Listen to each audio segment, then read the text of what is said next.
नमस्कार। समय संवाद में आपका स्वागत है। मैं हूं सर्वेश कुमार सिंह।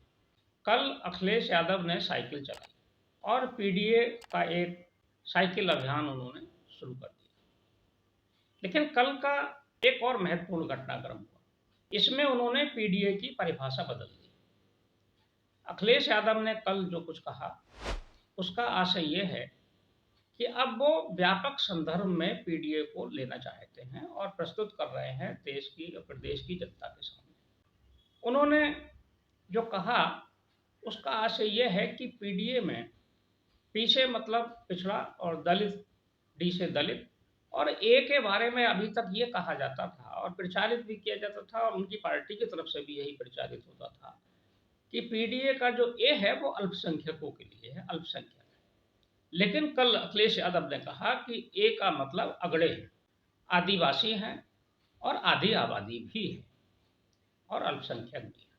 यानी उन्होंने ए को विस्तारित कर दिया और समय की मांग के अनुसार, क्योंकि अखिलेश यादव के बारे में ये आरोप लगने लगे थे कि वो सिर्फ पिछड़े और अल्पसंख्यकों की बात करते हैं और उनके इस फार्मूले से अगड़ों में एक संदेश जा रहा था कि वो केवल पिछड़ों की ही पार्टी है और अल्पसंख्यकों की पार्टी।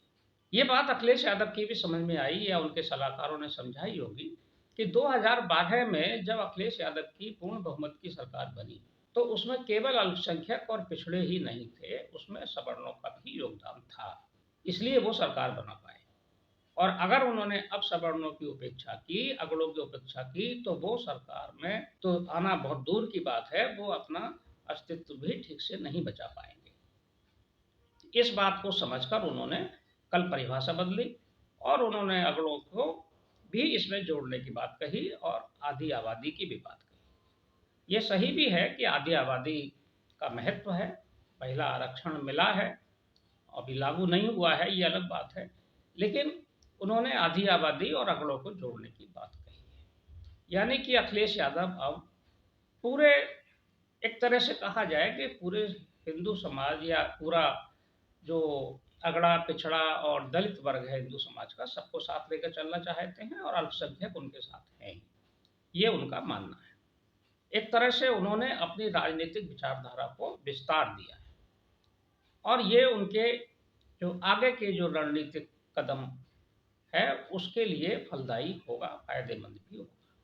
क्योंकि अखिलेश यादव कुछ सीटों पर अगले, यानी ब्राह्मण, क्षत्रिय, वैश्य, कायस्थ, इन जातियों को, भूमिहार, इनको टिकट कुछ जगह जरूर देंगे। तो अगर इनको अगड़ों को साथ जोड़कर रखना है तो अगड़ों की बात भी करनी पड़ेगी। वैसे भी इस पार्टी के संस्थापक मुलायम सिंह यादव के सवर्ण नेताओं के साथ बहुत अच्छे संबंध थे और वो उनकी बहुत इज्जत भी करते थे, बहुत सम्मान करते थे, ब्राह्मणों का भी, क्षत्रियों का भी। मुलायम सिंह यादव ने कभी भी ब्राह्मणों के लिए कोई अपमानजनक शब्द नहीं कहा, क्षत्रियों के लिए नहीं कहा और यही वजह रही कि वो पिछड़ों के नेता होते हुए भी, अल्पसंख्यकों के नेता होते हुए भी वो लोकप्रिय नेता रहे।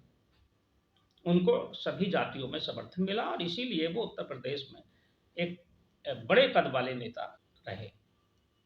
इस सब चीज़ों को समझते हुए, इन तथ्यों को समझते हुए ही अखिलेश यादव ने जो कल का ये कदम उठाया है, इससे उनकी पार्टी को विस्तार मिलेगा और उनकी पार्टी उत्तर प्रदेश में, क्योंकि अब समाजवादी पार्टी को अकेले ही दम पर अगला लोकसभा चुनाव लड़ना है, ये लगभग तय है।